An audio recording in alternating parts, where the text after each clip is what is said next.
All right, everybody, welcome to the Service MVP podcast. My name is Joe Crisara, America's service sales coach, and I am here today with Ben Davis from Express Services, who I had the opportunity to meet a few years ago. And I tell you what, this man changed my life from a standpoint of seeing somebody who's got so much heart, his family, his team, and everything he brings to the table. And I want to introduce Ben. Ben, welcome to our show here today. Ah, thank you. Thank you. I'm Well, honored to be here. Ben has a company in Idaho called Express Services. Whenever I say I give my unconditional friendship to somebody, even if they don't want it, well, Ben definitely wanted it. He definitely accepted it and has he expanded on that. So, Ben, why don't you first start by telling us a little bit about you and Express Services and how you arrived on this journey? Like you said, you like these journeys. Tell us about how that journey took you from where you were to where you are now. Heck yeah. Uh, the journey started. I miss the journey. I miss like day one. I always think about it as like fresh out of the box. The first day that you decide to go out on your own and start your own business, and uh, it within a couple of weeks you'll get a little bit of reality check that there's no longer anybody there telling you what to do, and nobody to tell you if you're doing a good job or not. So you're kind of just on your own, but you still have that cardboard smell because you're right out of the box. Um, A new it, car it's smell, a new car smell, you say, right? That kind of thing. it's Yeah. it's fun, man. Yeah, it's super Uh, fun. You don't know nothing, right? And I think the coolest part about this whole trade is like you you just jump into it, and since we have survival instincts, we're going to figure things out as quick as possible and try to make a business out of what we have going. I think I hired my first employee within like 2 months of starting my business. So I had my very first one, like, oh my God. mm-hmm. Um, it was pretty exciting. It was really, really exciting. But you're just trying. And that's all you can do. And some people can get up to like 500,000 or $1.2 million doing this. You'll talk to people all the time where they've been in the trade for 10 plus years, but they're only up to 1.2 or 1.5. And I say only kindly, because it doesn't revenue, you shouldn't be chasing that unless you have the rest of it to put in place. But um, it's exciting. It's really exciting. Some people can take it all the way up to like 15 million or 20 million and still just be off of what they feel like, and they're controlling everything, and they're part of everything that's happening in their business, and they're probably depressed. They're probably not making any money, but that's what they can do right out of the box. And So, so, unfortunately, I didn't have that skill. so you would say that whenever say something, how do you build a business? You would say because you did it so quickly, not by yourself. That a real business is somebody who has other people to help you. When you hired your first employee, it's something you did right away. It wasn't something like you said, I got to wait till I know how to do this myself. You said, I'm going to hire Right. somebody to do it with me and not do it for me or something like that. I need somebody to the partnership with me. How important is it that people do take action on that? Because some people say like that's the reason why they are stuck at that 500,000 to a million because they don't hire the first office employer, the first. When's a good time to do that? And apparently, you would say dive right in. Go ahead and tell us more about that.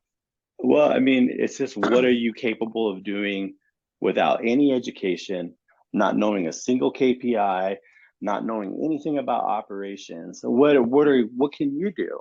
And you can just motivate people with speech, and you can be a happy person, you can be an optimistic person, and then you hire your first employee, and you're like, okay, sit at this desk and do this item right here.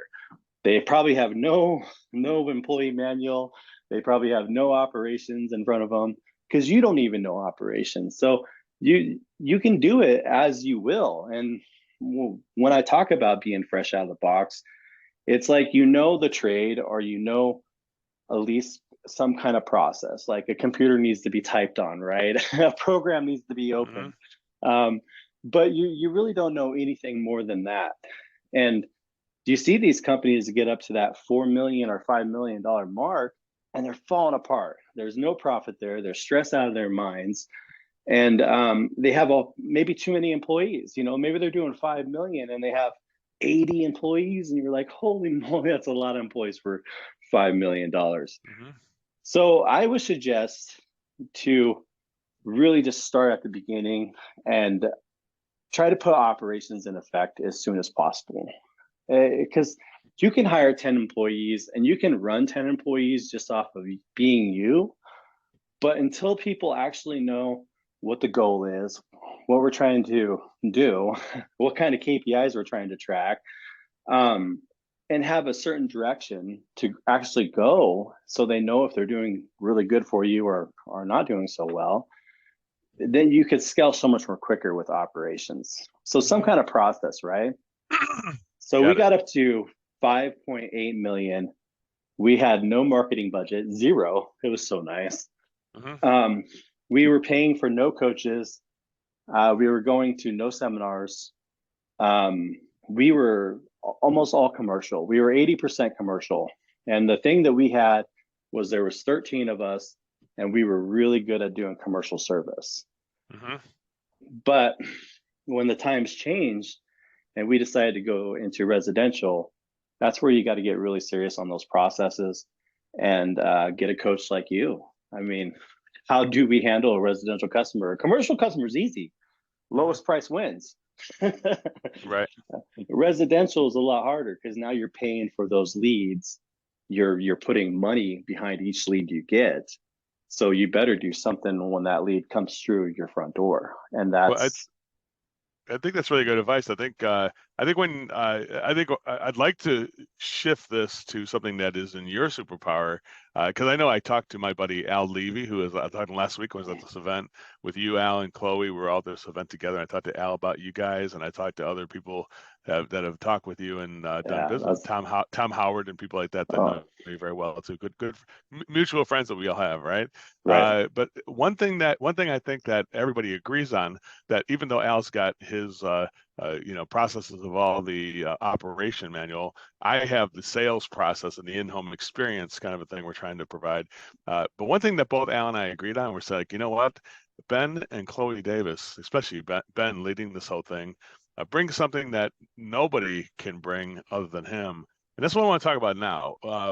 Tell us about how important it is to be able to express what's in your heart for your employees, for your clients, and for the people you serve. Because that seems like that to me is what separates you, Ben Davis, from other contractors. We could talk about the data cubes and KPIs. I don't want to go there on this one. I want to go to what your superpower is, which is sharing what's in your heart, because that's what everybody sees on social media. Every time they visit your shop, they see what's in your heart. And you're very, very good at expressing your motivations and what you see. Like you're not afraid to drop an "I love you" at any moment's notice, right? So tell us about about the how important is it for and tell us about number one. Tell us about what you want when you express to your employees and you express to your coworkers. How do you express what you want for them? Because I think that's one of the things that separates you from everybody else. Tell us a little bit more about how you express that. Yeah, usually when I talk to people, they're like, "Hey, do you do motivational speeches or do you publicly speak?" And I'm like, "No, I would like faint if I was on a stage in front of people." Some odd reason I can do it in front of my people all the time because we're just a big family. So it's pretty easy to motivate them and um, continue to support anything that they're doing in life and make sure that you recognize those things. It's I don't know because stress can overtake a lot of things. So I do present myself as a positive person, but I can go down negative roads just like anybody else. I'm definitely not bulletproof by no means necessary. In fact, the last 12 months, I would consider most of my thoughts to be extremely negative, which was kind of driving me down, you know, uh, a road of self pity or even maybe even thinking about what death is going to be like. Because me and my wife did have had that conversation a lot, and it wasn't because I'm like perfectly healthy and thinking that I'm going to die. No, It was that I physically felt like I was going to die. It was hard to breathe. It was hard to walk. My body lost 100 pounds. And I just looked in the mirror and my eyes were sunken in. And it just really made me super depressed. And then I don't know if you've ever had any major surgeries before, but I had two of them right in a row. And both of them took at least 2 to 3 months to heal. So in the Mm-hmm. last 12 months, I've been healing for at least 7 months of those 12 months, Mm-hmm. Mm-hmm. where, it's like, oh, you can't pick up more than 5 pounds and you can't do this and that. So it's been a tough road for me for the last 12 months. But I love people. I love everybody. I mean, I I don't we are like, if you're alive right now, then we're sharing this journey together. Right now, physically, it's really cool. My spirit's alive. The power within me is still moving. The power within you is still moving. That's really cool. I mean, we could boost each other up. We could help each other out mentally to get through this life, because this life is, it's a roller coaster. It's a roller coaster. Sometimes you're up and you're winning, and then sometimes you're down and you're looking around and there's people helping you get up, which is really, really cool. I want to see my everybody around me win. And that's not, I really truly want to see them win. And I know that I have to be a good employer to make sure that they win the right way. Like, the last thing I want to do is be a bad employer and not be doing my homework, not be reading those operation manuals, not be practicing every day to be better, better, and better, and then expect you to be something else. I know that Mm-hmm. I have to put in the work for them to succeed. And if I do that and we all win together, I mean, that's pretty awesome. And that's what I have here. I mean, I know this business is not based off of me. I don't go out there and do, 100 or $200,000 in sales a day. I don't do that, but I support the people that do that every day for us. And the guys that go out there, all the install crews that run out there and they have to install this HVAC equipment, new septic systems, and new water lines and new sewer lines, and um, I'm here to support them to make sure that they Yeah. have everything so they can be successful. I And think that's what says it all right there, Ben, is that I think that's what people are so impressed about is that you don't look at being the owner as an egotistical, hey, don't they know who I am kind of a thing. You're like what you're thinking is, man, what can I do to help people achieve their dream in my business? And it's like I think that's what I sense is in your heart. Every day is like, and even when somebody's falling short, you don't get down on them. You still are an optimist. You say, hey, I know you can do better than this. I believe in you, and I see. I think sometimes your superpower is to believe in people when they don't exactly believe in themselves. And I oh think, yeah, by the way, you kind of giving yourself that own medicine too, right? That you say, hey, I'm not going to do it. I'm going to do it for other people, but I'm also going to I'm going to take the advice I give other people when they're down, right? And that's yeah. a unique situation you're involved with there, right? Uh, Tell me about the journey in terms of if you had to say what's in your heart, if you had to say, for contractors or people out there who are grinding it out day to day, just barely keeping them. It's a day-to-day struggle. Even when things are going good, it's like, what's going to take my money? Like, is it the government? Is it Right, going to be yeah. an accident? What's going to be the thing that's Oh going to man. take our resources today? What's the so how do you fend up that? There's two things I noticed. One is that you're all heart and really good at telling people what you want from them. Another thing is a reality-based person that says, okay, we need to start moving action, guys. I don't see what the action step is going to be here. How do you balance those two things? The ability to be an effective production to get production from people, which is something that you're saying we need to take action to get production on this idea, not just talk about the idea. And then there's the other thing where you allow people to dream and you support that dream too. What do you turn one thing on and one thing off? How do you do that? Well, you always allow people to dream and you always support people. I mean, there's times that you might lose $1 million in 6 months. I mean, it's just the fact of life, especially with how everything's moving right now. We got all the PE companies moving in. You can misstep. I mean, if you're doing like 1.5 or $1 million a month, you're doing $1 million a month. It's easy to lose 200,000. If you're doing $200,000 a month, you can lose 20,000. See, that's not that big of a deal. But when you lose 200,000, it starts to add up really, really, really quick. Mhm. So you can allow that to affect everything else. But or you got to remember though, if you're going to dig out of this, if you're going to dig out of it, it's going to be your people helping you with shovels dig out of it. So, so the last thing you want to do is mess with that, right? To take these losses and then to attack anybody around you. That's what you really try to avoid. I mean, it's not, we're not always successful at this by no means, but take the losses and then look at your people and say, hey, grab a shovel because we got to start digging right now. And you start getting that, you kind of enroll their assistants. And what I've noticed is that people, because of the groundwork you've laid down in that support mechanism, when you do that unconditional support for people's dreams, it seems like they more than willing to grab that shovel and work with you. Because I know a lot of times I work at companies where it's like, hey, if I grab the shovel, how much money am I going to make for grabbing for grabbing that Yeah, shovel? I've been there, done You know what I'm that. saying? Yeah, Or it's like sometimes like that, yeah, but with everybody that not just employees. I'm saying other people like me and other professionals yeah, who absolutely. seem like Mentors. it's like they're attracted to help you because they see you're willing to help. You're saying I think it starts with you grabbing the shovel first. What would you Oh, give us a little commentary on that? Go ahead. 100%. I mean, and you nailed it right there, right?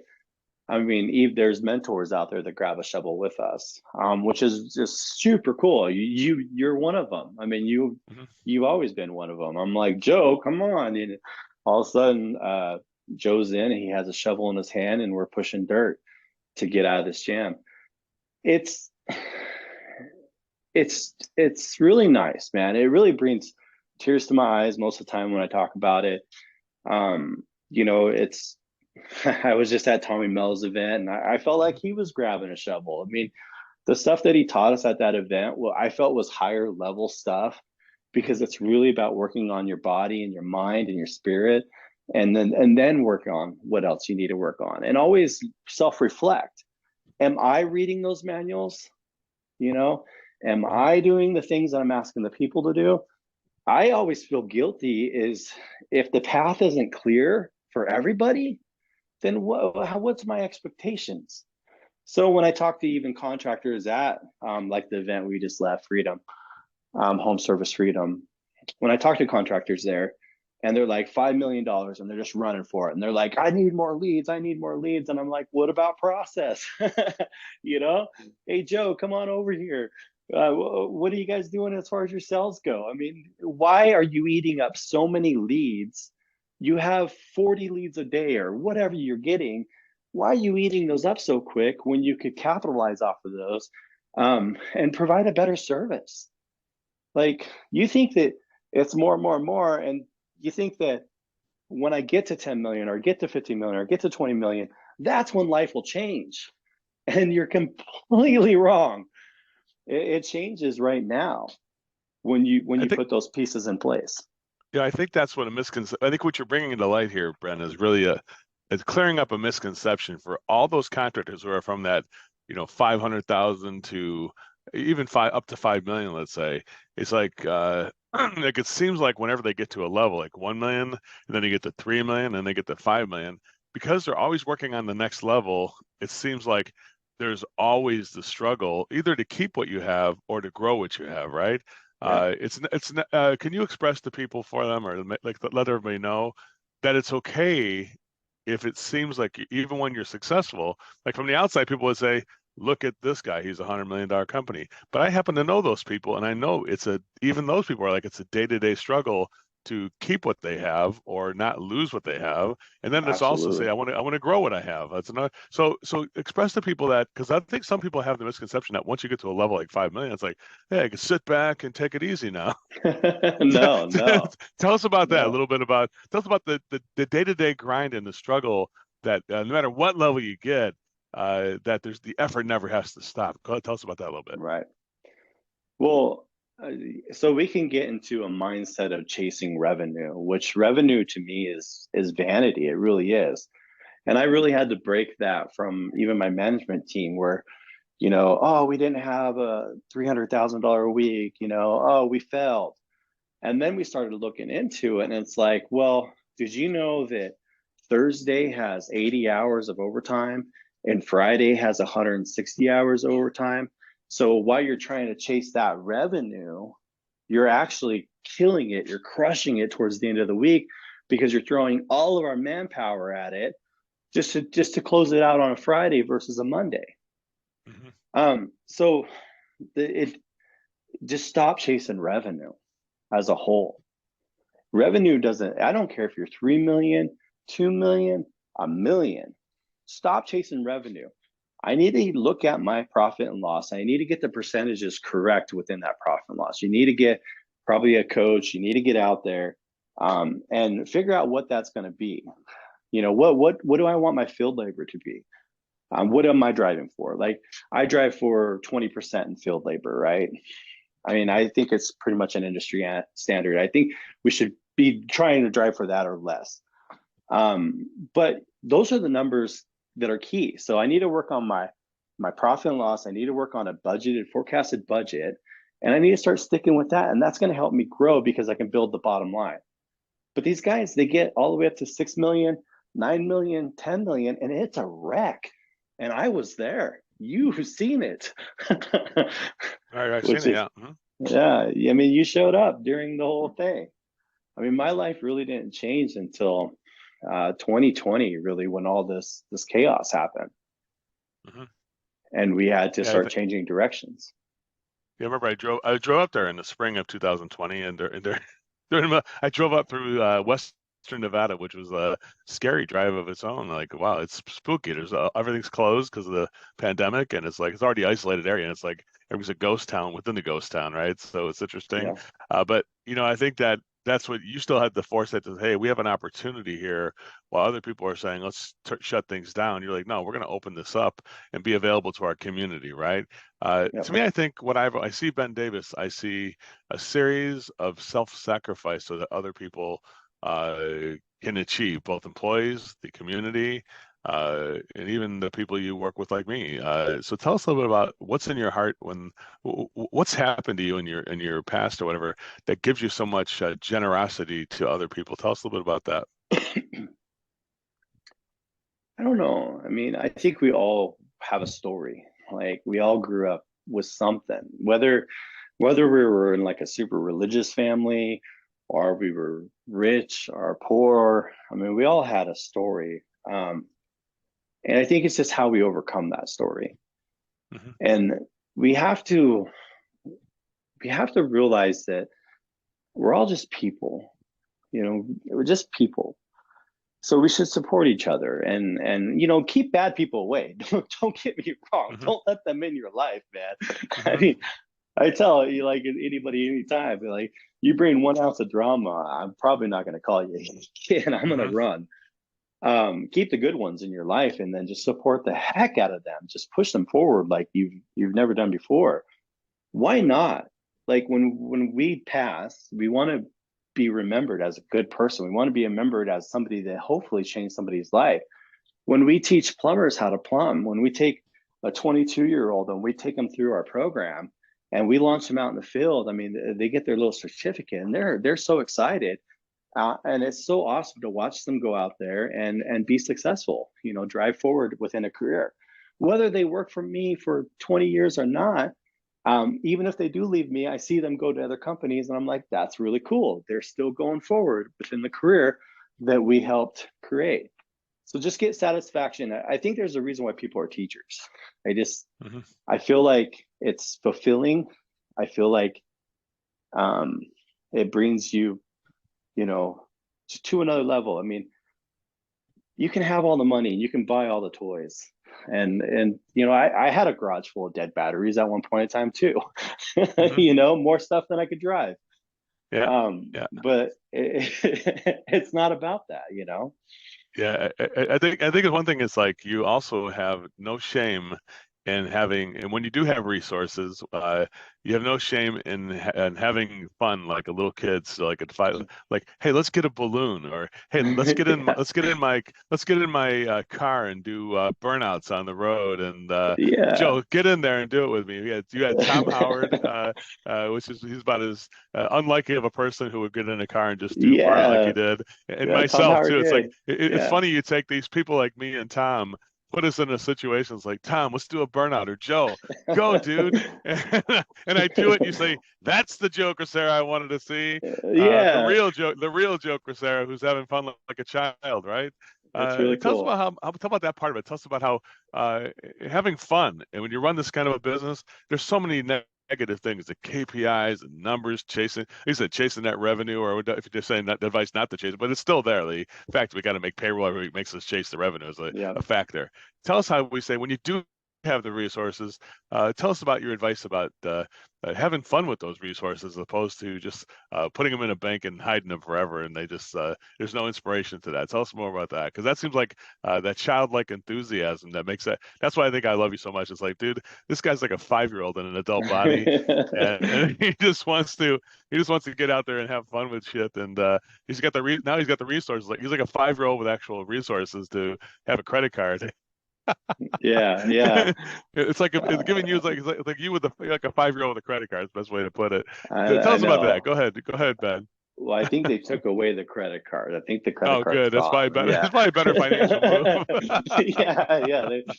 They have stripped me from all access. So That's good. Yeah, um it's probably better. uh I don't know. So we got involved with like hot air balloons like 5 years ago, and we sponsored that event, and we would hang our banner on one of the balloons and go to the park, and we'd have some customers take a ride, or we would set up a balloon and they would do tethered rides all day long, which is really cool. Uh-huh. So you have like a line of 200 people, and they put their kids in the balloon, and you take the balloon up like 200-300 feet, and then you bring it back Uh-huh. down, and you just do that all day long.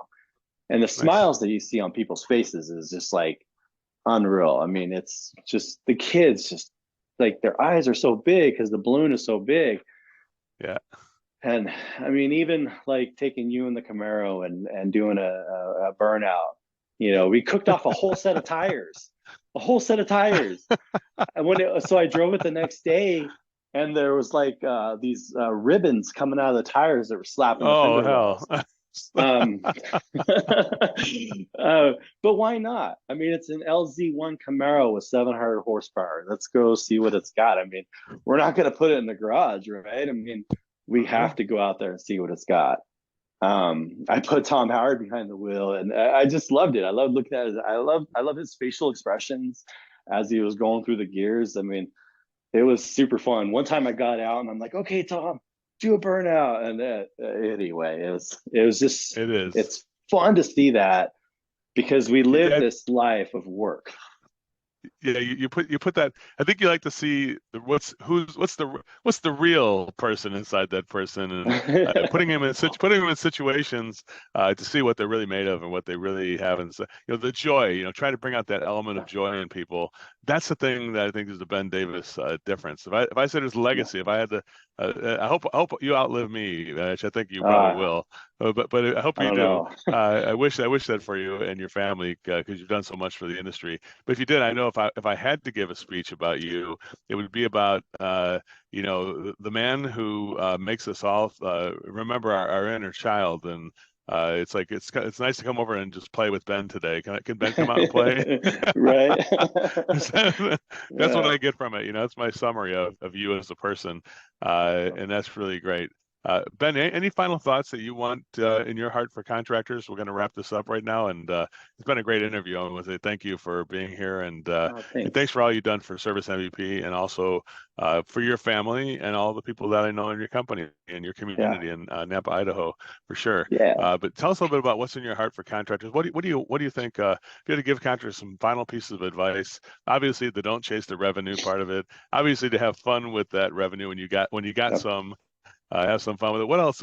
Tell us anything you want to tell them right now. What do you think? Um, there's a lot of advice being a really good friend of mine always tells me you got too much information. Uh-huh. Like I got too much, I traveled way too much. I received way too much. And that was Al. He's like, man, you got too much in your head. um and it's like contractor fog. So Hmm. if we're listening to podcasts all day long and we're traveling all day long and we're doing this and we're visiting shops and we're just getting all these crazy ideas and they're just shooting in and shooting out. And I don't know if it was Al or Ellen, but it was like we're getting whiplash. We're just, or it could have been actually you, Hmm. but literally we're giving our employees whiplash. So I would suggest just to slow it down. I mean, take information if you want, but when they say pay more, pay more, pay more, don't necessarily pay more. Change the way that you do that process so they can make more. Make them capable of making more. Don't necessarily pay more, but give Hmm. them the opportunity to make more. So don't go crazy with your numbers, thinking that you have to pay somebody $80,000 a year or $90,000 a year just to keep them, but give them the opportunity, like joining Service MVP, so they can get up to that number, and then you can be more proud of what you have created. Also, dig into your P&L, create a forecasted budget as soon as possible, and create a great sales process. I mean, with Joe's help, we have three system advisors that are super successful right now, and I would put them against almost any service MVP guy out there. I mean, I think we're within the top 80%. So I know there's guys that are Nice. better at us, but I put some of my guys. We should have a competition. You should set up a competition one of these days, Joe. Just the Okay. best service MVP people ever get together and you judge it. Winner gets a week in Nampa, Idaho, with Ben and his Camaro and his No, balloon. no. And, come on, no, I don't have the we gotta go. Camaro anymore. I'll get Ben dreamed about us having a service MVP van, so Yeah, I'll have the service. I'll pick up the service MVP van. We'll pick you up, drive you to Nampa, right. and you get to go in the balloon, and you get to go in the Oh, no. Camaro, and We got we'll to have a set pizza up. together, play some pool, have some fun, Got to put them in because a cage. that's really it. What I get from you, Ben, is that the advice I would say that if I had to interpret for you is to live your life. Don't be a Yeah, passenger in this life. Get in the drive, pick up, get in the driver's seat every now and then. It's fine. It's fun to be the passenger, but it's also fun to kind of drive your life, and especially with the fun. I don't think anybody's just going to put you in the passenger seat. Take action to have some fun with these yeah, resources that you've accomplished, because that's really what life is all about. yeah. Nobody's Give gonna yourself a pat on the back.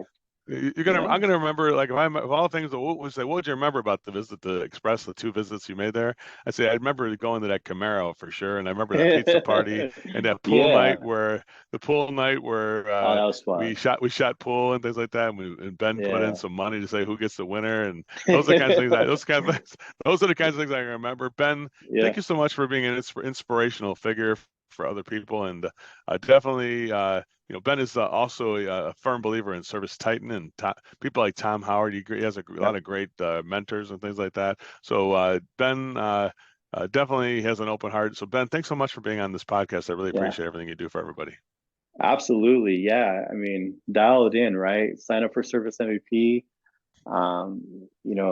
Get all those things in place, get good operations going.